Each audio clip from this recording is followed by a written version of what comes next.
Dans cette vidéo, je vais te montrer non pas une, mais deux façons d'afficher ton chat Kik sur ton stream. Tout d'abord avec Botrix, qui est probablement le bot numéro 1 pour Kik. La plupart des streamers sur Kik utilisent Botrix pour gérer leur chat ou leurs alertes, et c'est un bot assez complet avec beaucoup de widgets. Et la seconde méthode, c'est avec Kikbot, qui a l'air assez nouveau, donc en termes d'outils, il y a forcément moins de choses que Botrix, mais le truc s'appelle Kikbot, donc il va sûrement se focaliser sur la plateforme Kik. Et de ce que j'ai vu, le chat offre plus de personnalisation que celui de Botrix, donc c'est un bot à surveiller. Et en soi, rien ne t'empêche d'utiliser les deux bots, Botrix pour tes alertes, Kikbot pour ton chat. En tout cas, si tu es nouveau sur la chaîne, j'ai prévu de faire plusieurs vidéos sur Kik, donc si ça t'intéresse, tu peux t'abonner.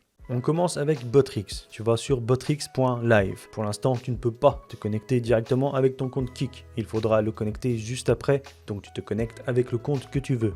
Twitch, YouTube ou Discord, on s'en fout. Tu autorises, ensuite tu tombes sur la page de profil. Et c'est ici, avec le gros bouton vert, que tu connectes ton compte Kik. Tu entres ton pseudo, tu acceptes, tu cliques sur continuer. Ça va t'ouvrir la page des modérateurs de ta chaîne Kik. Tu cliques en haut sur ajouter un nouveau modérateur. Tu marques Botrix et tu ajoutes celui avec le compte vérifié. Tu retournes sur ton profil Botrix. Dans la petite fenêtre, tu copies le lien qu'ils t'ont donné et tu vas sur l'URL qui est juste au-dessus. Ça va t'ouvrir une fenêtre de chat et c'est ici que tu vas coller le lien. Tu attends quelques secondes et tu vas avoir un message de confirmation par Botrix que ton compte a été lié avec succès. Tu retournes encore une fois sur ton profil Botrix. Tu cliques sur finir et tu cliques sur paramètres. Je sais, c'est une traduction étrange, mais c'est avec ce bouton que tu finalises la connexion. Ici, dans plateforme, il faut que ce soit marqué Kik. Si c'est pas Kik, c'est que tu t'es trompé quelque part, donc tu recommences. Tu vas dans les widgets et tu vas dans discuter. Ici, tu as la fenêtre d'aperçu et on va regarder ensemble juste après. Tu verras qu'il y a des looks plutôt sympas. En dessous, tu peux décocher les plateformes que tu n'utilises pas. Si par exemple, tu fais du multistream,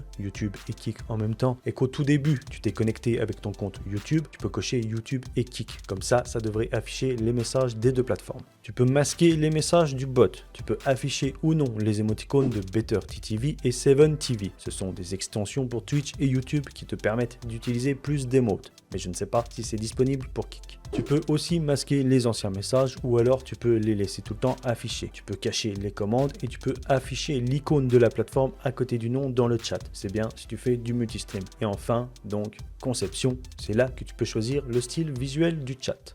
Donc on va regarder rapidement ce qu'il y a. Voilà, ça c'est le style par défaut. Nous avons le style transparent qui enlève le fond derrière le texte. La plupart des streamers utilisent celui-ci. Même sur Streamlabs ou StreamElements, tout le monde utilise un chat avec un fond transparent.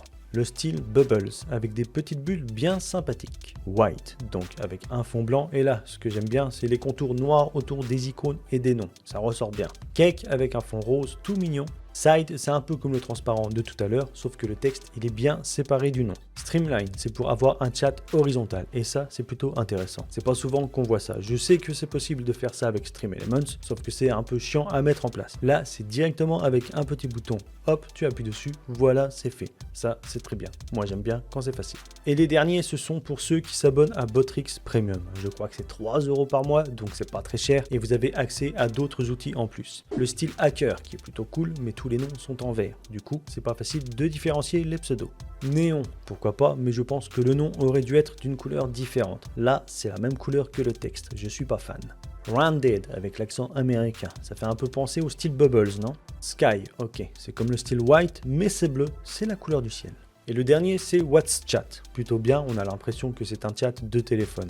Ok, donc une fois que tu as choisi ton style, tu copies l'URL du widget, tu vas sur OBS, tu ajoutes une source navigateur web, tu remplaces l'URL et tu fais OK. Ensuite, tu vas sur ta chaîne Kik et tu fais des tests en écrivant des messages sur ton chat.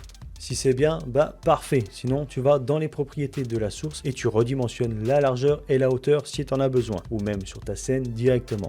Voilà, tu redimensionnes la fenêtre, tu la croppes avec Alt, bref, tu fais ce que tu veux. Pour la deuxième méthode, tu vas sur kikbot.app et tu te logs avec ton compte Discord, t'as pas le choix. Dans la page Settings, ici, tu entres ton pseudo Kik, tu sauvegardes, ensuite tu vas dans les widgets Chat. Et là, tu peux voir directement qu'il y a moins de style visuel que sur Botrix, mais tu as plus de personnalisation, surtout au niveau des textes. Tu peux bien sûr changer la couleur, mais tu peux surtout changer la police d'écriture. Et il y en a beaucoup, il y en a 10. On va regarder rapidement les écritures qu'on a. Voilà, moi je trouve que c'est plutôt sympa, on a du choix, c'est différent que Botrix. Bon après, au niveau visuel, je préfère quand même Botrix, on a plus de thèmes et ils sont quand même mieux. Mais là, sur Kikbot, dans quelques mois, s'ils ajoutent d'autres thèmes, ça peut être pas mal, parce que là, 4, c'est vraiment le minimum. Bon après, on peut quand même modifier les textes, voilà, là on change la couleur, on peut changer la taille, l'espace entre les lignes, ici l'épaisseur des lettres, la petite animation pour le message, de gauche à droite, de droite à gauche, là de bas en haut. On peut changer la couleur du fond, changer le style du fond ou même encore mieux, le faire disparaître en mettant l'opacité à 0. Une fois que tu as configuré tout ça, tu copies l'URL en cliquant sur cette petite icône, tu vas sur OBS, tu ajoutes un navigateur web, tu remplaces l'URL et tu fais OK. Petite astuce à savoir, si plus tard tu fais des changements sur ton chat ici sur Kickbot, tu dois enregistrer bien sûr, mais tu dois aussi recopier l'URL et ajouter un nouveau navigateur web sur OBS, sinon ça ne prend pas en compte tes modifications. Ta première source de chat ne s'actualise pas, elle ne se met pas à jour, donc tu dois en mettre une nouvelle et quand c'est fait, tu peux te débarrasser de l'ancienne source. Voilà, il faut faire ça à chaque fois que tu fais un changement sur ton chat. Si jamais tu ne sais pas comment avoir des alertes de stream sur Kick, donc des alertes de followers ou d'abonnés, je t'ai fait cette vidéo. Et si jamais tu veux streamer sur Kick avec ton téléphone, que ce soit des jeux mobiles ou de l'IRL, j'ai une autre vidéo pour toi.